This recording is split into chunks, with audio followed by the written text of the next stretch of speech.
Anytime we're dealing with chemical reactions that are happening in water, which is a lot, you'll see the symbol aqueous popping up with a lot of chemicals, then we're going to need to be able to describe how much stuff there is that's dissolved in the water. So the first thing that we probably need to do for this is to remember our definition of a solution. And a solution has two parts, and they are the solute and the solvent. The solvent is the majority component, and then anything else that's dissolved in it is a solute. So you can have one or more solute in a material, but you can only have one solvent, whatever the majority is. So if we think about a solution that is made out of water, that means that the water is generally going to be the solvent, and that everything else that we happen to be dissolving in it is going to be, whatever those things are. Those are going to be the solutes. So when we talk about solutions, the most common unit that we use in chemistry when we talk about concentrations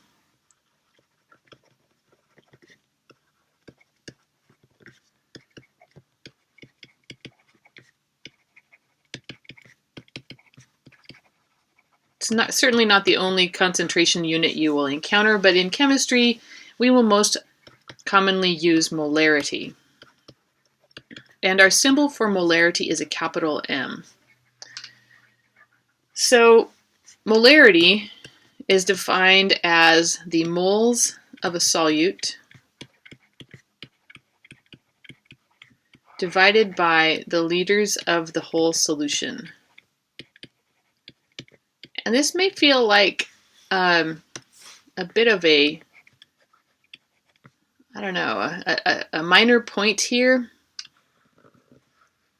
but it turns out that your solute takes up some space in here. So if I'm thinking about a volumetric flask, which you may or may not have used in lab yet, and I'm dissolving some stuff in it, I'm going to put this stuff in the bottom of the volumetric flask, and that's my solute. And then I'm going to put some water in it, and I'm going to mix it around. I'm going to slosh it back and forth until my solute dissolves. And then I'm going to fill it up the rest of the way until the liquid line is at the meniscus. And then I'll cap it, and I'll shake it up some more, and then I'll let it settle. So when I put that solute in, it took up some of the space that was available here. So the whole volume of the solution is whatever the volume of this flask is. Maybe this is a 250 milliliter flask. And there isn't 250 milliliters of water in here. There's 250 milliliters of solution. And so this is our total volume of the solution. And as I said, it's a minor point, but it's a really important one. Now, most of the time when we are talking about solutions that we're going to make the calculation for in this class, we're not going to worry about what the space is that's taken up. We're just going to say something like, what is the molarity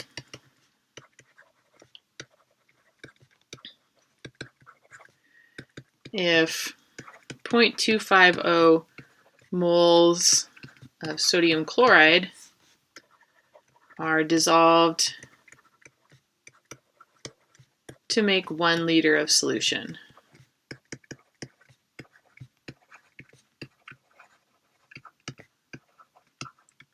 So this might be the way we would ask it. So we'll calculate the molarity by taking the moles of the solute. That would be 0.250 moles of sodium chloride. And as always, I want you to include the unit and the label. And then we're going to divide by the total volume, which would be 1 liter. So that would just give us 0.250 molar NaCl. This unit, molar, is a compound unit. Molar is equal to mole over liter. Just like gram per mole is the molecular weight unit. So molarity units can be used as a way for us to convert between moles and liters. So these are my two units that I can use. I can go from a volume, I guess I should say, let me erase that, I'll clear it up. So we're going to be able to convert between moles and volume. If you actually go back now briefly to that flow chart on worksheet 4, I think it was, where we have a bunch of different relationships for stoichiometry, you'll actually find molarity on one of those. And we will be practicing these, but not in this video. Okay, so let's just go ahead and practice a few more times with calculating the molarity, because we won't always have a nice number like 1 liter for our volume. So let's have a little more practice with some different numbers. So let's ask, what is the molarity of a solution made by dissolving 0.429 moles of magnesium chloride in a 250 milliliter volumetric flask.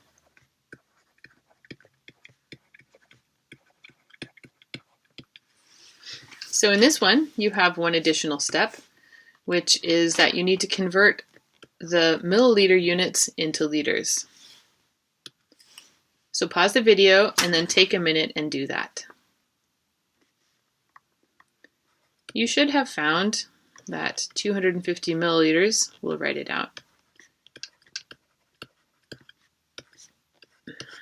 This has 1,000 milliliters in 1 liter. And so this is 0.2500 liters. And so 0.429 moles of MgCl2 divided by 0.2500 liters will get us to 1.7, and we have to round up to 2 molar magnesium chloride. Now, a good practice right now is to take a minute when you're looking at these ionic compounds and, because right now I'm using ionic compounds, but it's a good idea to take a look at them and remind yourself, what are the ion charges here? I know that magnesium is magnesium 2+ because it's in the second column, and I know that chloride is Cl-, and I also know that there's 2 of them because my Mg is 2+. Or, if you didn't remember Mg, you can look at the chloride and say, I know all the halogens are -1 and I've got 2 of them, so that means the magnesium must be +2. So it's a good practice to go ahead and take that extra time and think about what the ion charges are. We're going to be getting back to those in just a minute anyway. So let's do a little bit more practice. We'll make this problem number 1. And here's problem number 2. So we can ask, what is the molarity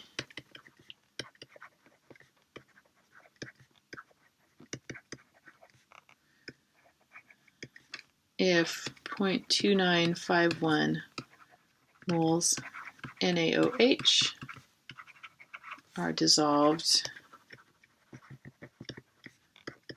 to make 150 milliliters of solution. Excuse me, milliliters, not liters. Pause the video and give this a try. Hopefully, you should have that 0.2951 moles of NaOH divided by 150 milliliters turns into 0.1500 liters. And we should get 1.967 molar sodium hydroxide. Now, another way that we can ask these kinds of questions is we can say, what volume of 1.22 molar HCl will provide us with 0.271 moles of HCl for our reaction. So I want you to pause for a second because this might initially sound like a totally different kind of problem, but hold on a second. Take a look at the unit, okay? Molarity units are moles per liter. That means we have molarity is equal to mole over volume, okay? This is what we are asking. So this is just like when we were doing density calculations and we were solving for mass, or we were solving for volume, or we were solving for density. So the molarity is sort of in the place of the density. Of course, it's a totally different unit, right? But I just want you to think about those kinds of rearrangements that we made with this density equation. We can do them the same way with our molarity equation. So if I want volume, I'm going to multiply it and divide out the molarity, and I'll find that if I divide moles by molarity, I'll get volume. I could also solve for moles. I can do that just by multiplying through the volume. So the volume times the molarity is going to get us moles. So pause the video and see if you can do this problem now that I've given you this information.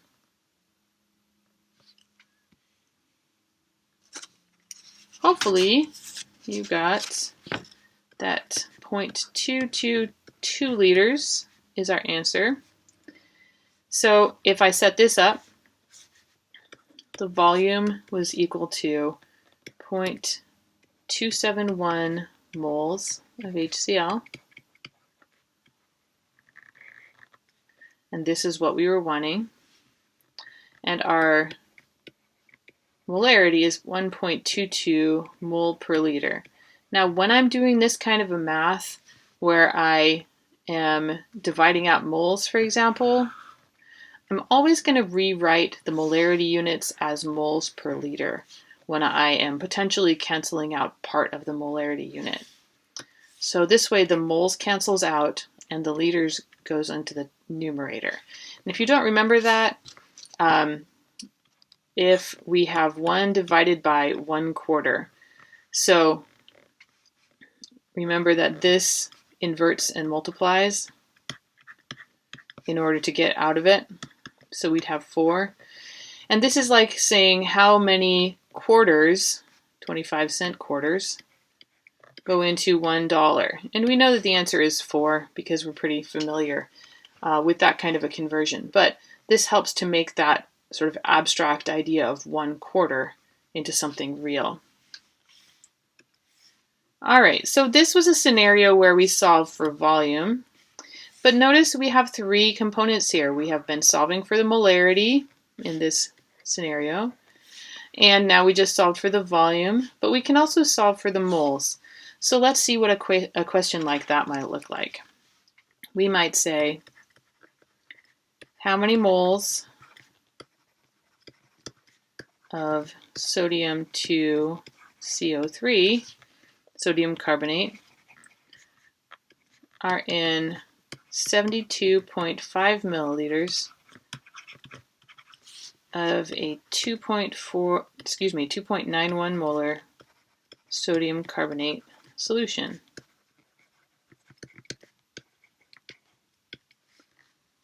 So we're solving for moles here. And so we're going to multiply molarity times volume to get our units to work out. In this case, we have liters here in the molarity, and we have milliliters in the volume.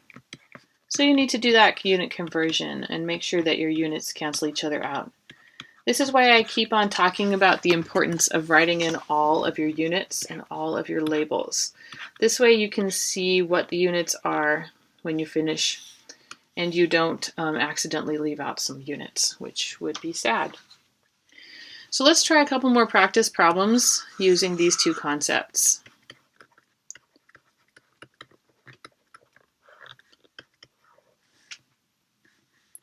I guess these are A and B. How many milliliters of a 0.512 molar solution are needed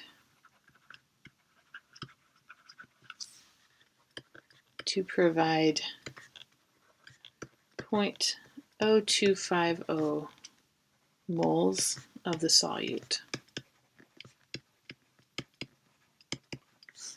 And for our second practice problem, how many moles of solute are present in 18.21 milliliters of a 1.491 molar solution? Pause the video and give these two a try.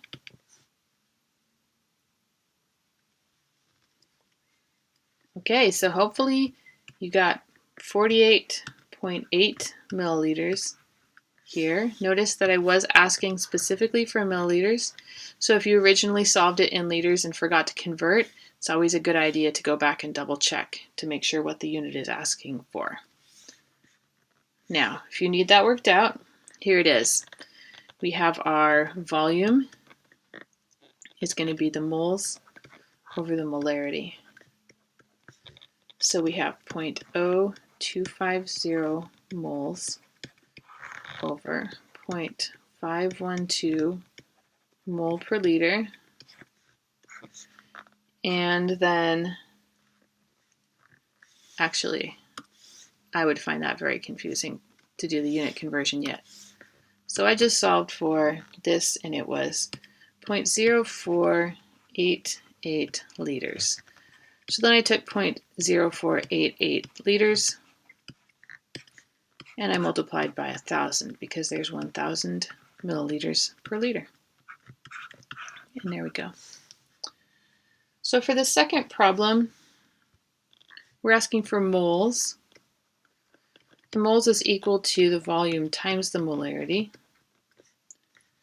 So we have 1.491 moles per liter, that's the molarity, times 18.21 milliliters. We need to do that unit conversion for liters and milliliters again. So 1 liter, 1,000 milliliters, and this should be equal to 26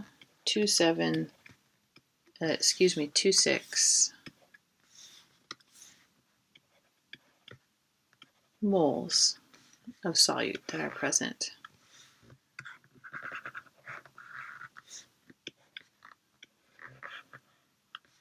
So hopefully you have been able to see the diversity of the calculations that we can do using moles and using volume. But of course, in a laboratory setting, we're much more likely to be doing stuff with masses rather than with moles. So in a lab, we're probably going to have questions that are more like, what is the molarity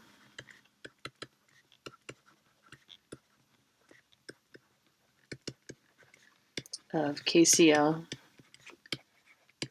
if we dissolve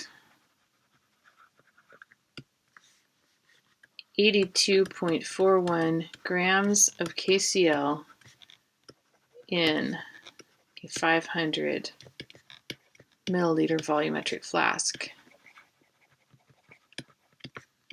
And we're dissolving it in water, of course. So our first step for this is that we need to go from grams to moles. So we need the molecular weight of KCl. So pause the video here in a second, calculate the molecular weight, and then do the gram to mole conversion. So grams of KCl to moles of KCl. And then finally, calculate the molarity of the KCl, which will be the moles of KCl divided by the liters of solution.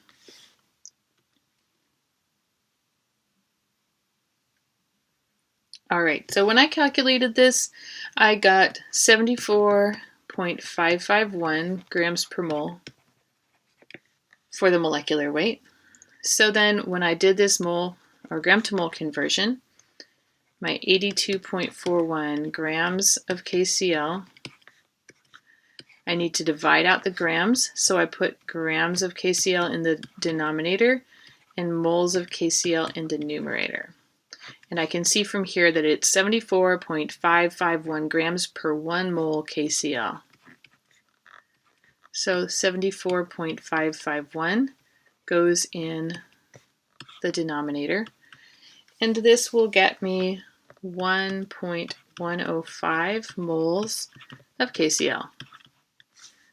So now I can dissolve 1.105 moles of KCl by 0.5000 liters, and you should get 2.211 molar KCl.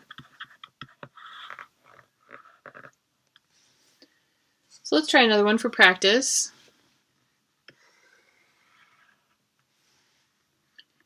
What is the molarity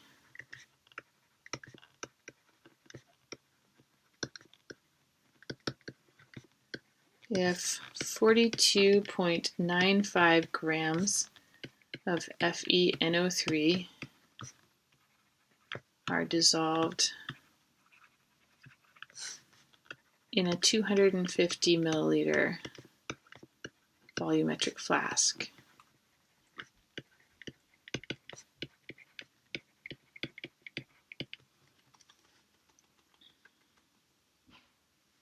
So pause the video and give that a try.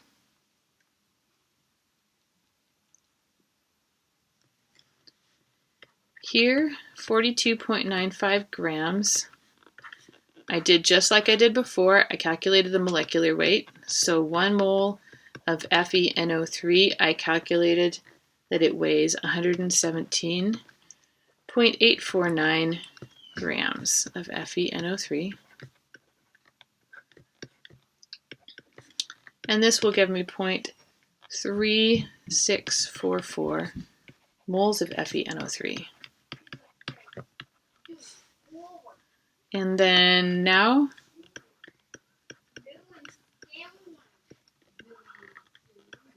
if we divide that by 250 milliliters converted to liters, we're going to get 1.458 molar FeNO3.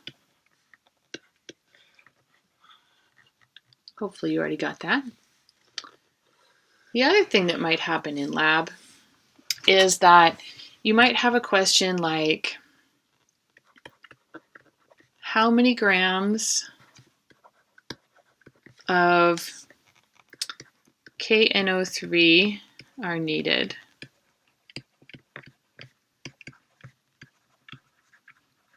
to make 250 milliliters of a 1.5 molar KNO3 solution?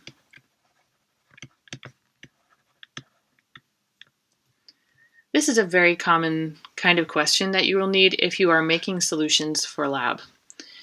So in this case, you'd say to yourself, okay, this reaction calls for 1.5 molar KNO3, and I've looked at my reaction, and I'm probably going to need about 200 milliliters, but I'll make it a little bit of extra just so I don't run out.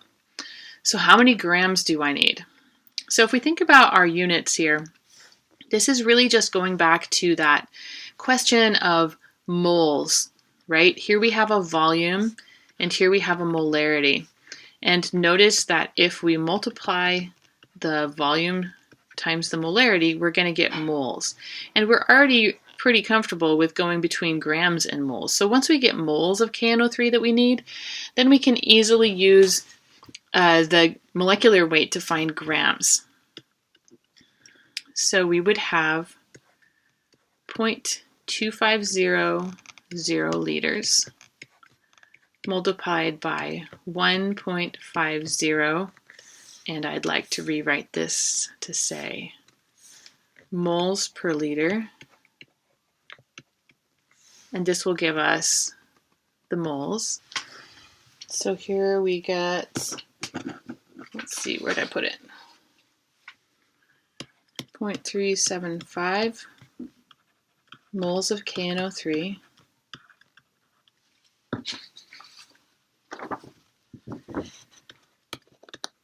And now our step is to go from moles to grams.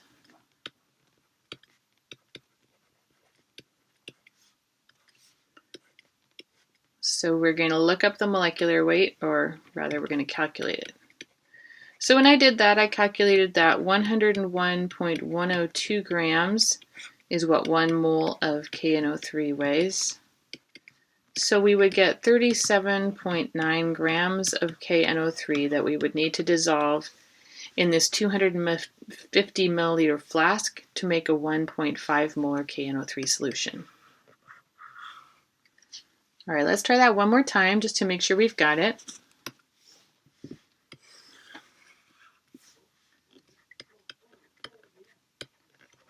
How many grams of sodium hydroxide are needed to make 100 milliliters of a 0.2 molar NaOH solution? So pause the video, see if you can do it without my help, and then come back and rejoin and we'll check your answer.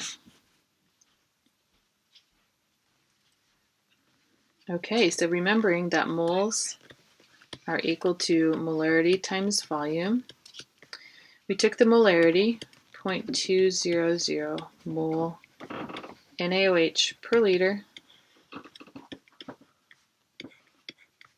and we multiplied it by 100 milliliters, which becomes 0.100 liter, and we get 0.0200 moles sodium hydroxide. And now we need the molecular weight to get us from moles back to grams. So 0.0200 moles of sodium hydroxide.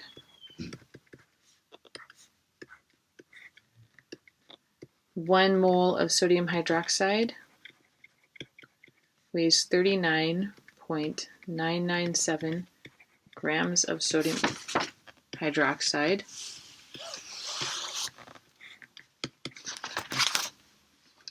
And so if you multiply this through, you actually only need 0.8 grams of sodium hydroxide. So you should now be pretty well equipped to do a lot of calculations involving molarity and the kinds of calculations that you would need in order to make a solution in lab, which is pretty useful all around.